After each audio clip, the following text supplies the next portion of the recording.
पालिकेसमोरील टिळक पूल पाण्याखाली गेलेला आहे। पुणे जिल्ह्यामध्ये एकंदरीतच मुसळधार पाऊस बरसतोय। अनेक सखल भागामध्ये पाणी साचायला सुरुवात झाली आहे। असं असताना पुणे महापालिकेसमोरील टिळक पूल सध्या पाण्याखाली गेलेला आहे। याच पाण्यामध्ये आपण पाहतोय कार सुद्धा फसली आहे।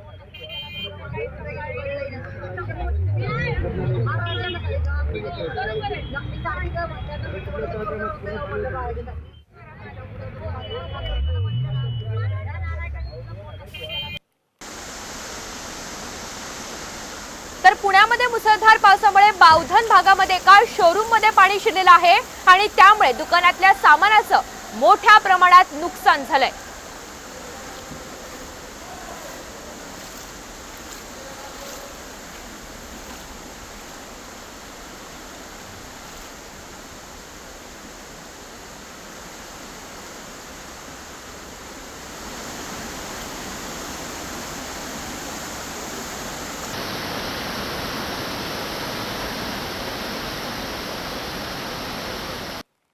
तर याच बावधन परिसरामध्ये मोठ्या प्रमाणावर पाणी जमा झालंय आणि यामध्ये गाड्या फसलेल्या आहेत।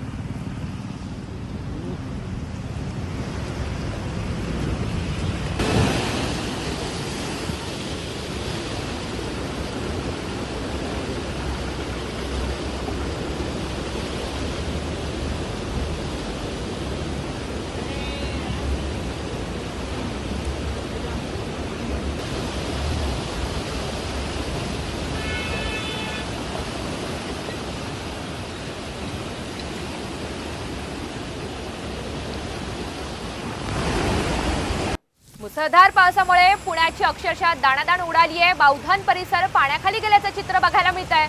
अनेक घरांमध्ये सुद्धा पाणी शिरलेलं आहे। वाहनं सुद्धा पाण्याखाली गेली आहेत, तर दुकानांमधल्या सामानाचं सुद्धा मोठ्या प्रमाणात नुकसान झालंय।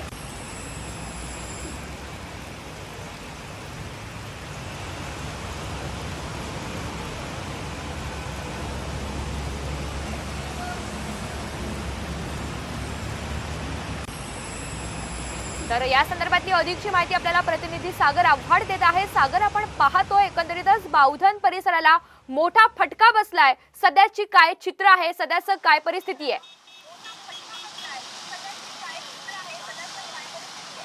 नक्कीच बावधन परिसरामध्ये मी आता आहे आणि आता मी तुम्हाला दाखवू शकतो की पुणे मुंबई महामार्ग आहे आणि बावधन परिसरात मोठ्या प्रमाणावरती हायवेवरती पाणी जमा झालेलं आहे। अनेक वाहन चालकांना मोठी कसरत या ठिकाणी करावी लागते आणि वाहतूक कोंडी मोठ्या प्रमाणावर झालेली पाहायला मिळते।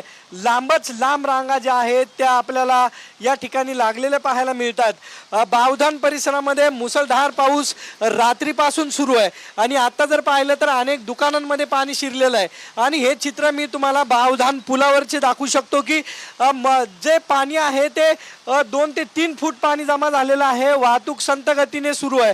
मोठ्या प्रमाणावरती रस्ता जो आहे तो खचला गेलेला आहे आणि या रस्त्यामुळे रस्त्याच्या बाजूने जावं यासाठी या ठिकाणचे स्थानिक आहेत ते खड्डा जो आहे त्या ठिकाणी एक काहीतरी लावताना आपल्याला पाहायला मिळतात, कारण की त्याने छोटे मोठे अपघात होऊ नये यासाठी खबरदारी जी आहे ती स्थानिकांकडून घेतली जाते। कारण की एक मोठा खड्डा जो आहे तो बावधन परिसरामध्ये या रोडवरती हायवेवरती आणि त्यामुळे आपण पाहतो हायवेवर मोठ्या प्रमाणात पाणी साचलेलं आहे। वाहन चालकांना सुद्धा याचा त्रास सहन करावा लागतोय। आणि सागर, धन्यवाद सविस्तर माहितीबद्दल।